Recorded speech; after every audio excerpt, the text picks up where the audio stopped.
The Boston Area Rape Crisis Center has long been known for its work with sexual abuse and violence against women. More recently, the organization has been giving more attention to male survivors. That's the reason for one-day healing events planned by the center in the Boston area. To tell us about the effort are two guests from the center, the Clinical Innovations Projects and Training Director, Sharon Imperato, and a volunteer with the Survivors Speaking Bureau, Jim Holland. Thank you both for being with us. Thank you for having us. I want to start with Jim, because you're sort of a trailblazer here. You're the first speaker in connection with the Boston Area Rape Crisis Center. What made the connection between the two? Well, the connection is when the Boston Area Rape Crisis Center, when I went there a number of years ago to help them, to have them help me with the services that they offered, I wanted to give something back. And in order for me to give something back, I realized that they had a program where survivors would actually go out into the community and tell their story, help raise awareness, a little bit of education, and it helps the audience, plus it helps me as well, because it helps the healing process just a little bit more. Sharon, was this a sort of a change for the Rape Crisis Center, that you're focusing on women because there was an unmet need, and now it's men? I mean, did that open some eyes? Say, we got to strategize around this? Well, BARC actually been working with men for quite a long time. Actually, we did programming for men following the priest abuse experiences, and so BARC has been doing groups with men for a long time. More recently, though, is we are partnering with an agency called Men Healing to put on intensive day-long healing experiences, because we're talking about male survivors much more. Terry Crews, the actor and ex-NFL player, came out about being a survivor. Common, the rapper and actor, also recently came out about being molested as a child. And with Leaving Neverland, it's out there, people are talking about it, and we want to be able to provide resources and services for the men who are now coming forward, because the silence has been broken. Jim, of course, in your case, this begins with the abuse and the time when it was not out there. What was that like for you? It was very difficult, because during that time period, I had no idea that there were services out there for men. And when I decided that I really wanted to deal with the issue, I went through a number of different therapists, and the community was really small. And how I found the Boston Area Rape Crisis Center was actually a website called Male Survivor, and it had resources by state, and looked to the Massachusetts, reached out, and my first question was, what is the Boston Area Rape Crisis Center? Because I always thought it was for women. I had no idea it was for men as well. Right. One of the other things, I guess, Sharon, that you're going to be dealing with here is what's lumped together as, I guess, difficult feelings for survivors. For people who have not been through this, what does that mean? Well, I think for men in particular, we're talking about the fact that men, and Jim had actually alluded to that men don't see themselves as being victims of sexual violence. And we don't teach men to see themselves as that. And statistically, 1 in 6 boys will experience sexual violence before the age of 18, and 1 in 71 men have reported experiencing rape. And again, these are just the numbers that are reported. So I think a lot of things that they will experience is, again, confusion, because, again, they're not taught to see themselves as being victims, and they are. It might help them, it might cause them to question their masculinity and what it means to be a man. It might cause them to question their sexual orientation, no matter how they identify.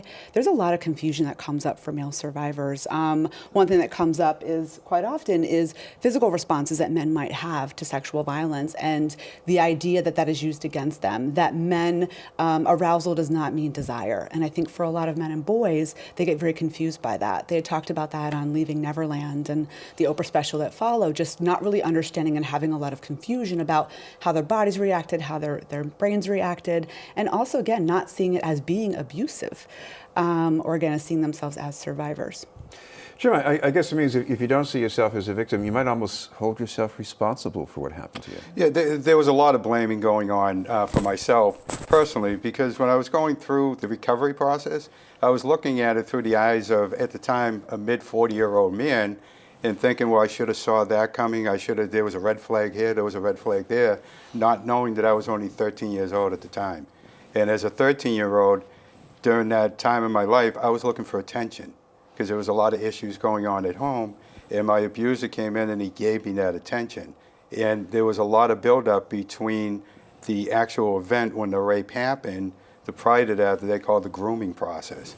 And with the grooming process, they try to, this particular individual would earn my trust by, we would go down to Castle Island and get a hot dog. I would get a special assignment in school, something along those lines there. So you're being singled out, but in a way building that trust, and until that trust is actually violated in the worst way possible. This is BNN News. We're talking with Sharon Imperato and Jim Holland from the Boston Area Rape Crisis Center. Sharon, at these events that will be coming up, what kind of skills are going to be going over to help people? Well, I think the biggest thing that's hopefully going to come from these days is that the men feel less alone, that you're walking into a room and you all know why you're there, and that men can connect with each other and their victimhood and heal from that. But also really doing a lot of work around safety and being able to build safety, because for a lot of men, they may not even understand what safety is or ever experienced safety. Talking about the impacts of trauma, the impacts on the brain, the body, and then what it means to be a male survivor and finding ways of coping and managing the experiences and the impacts that it's having on them. But really it's about building that connection, and that feeling less alone is really, really important.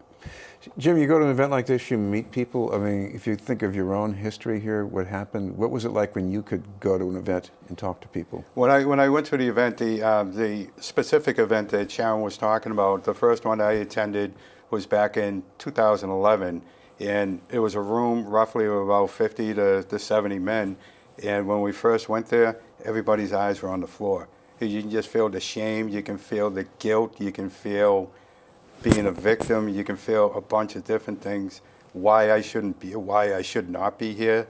This did not happen to me. But as the day evolved and we started to go through the certain exercises, by the end, there was, I guess, for lack of a word, a community, because everybody there has a shared experience, an experience we wish we never had, but it allowed us to start that healing process and really network a little bit and socialize with other men who can understand what I was going through.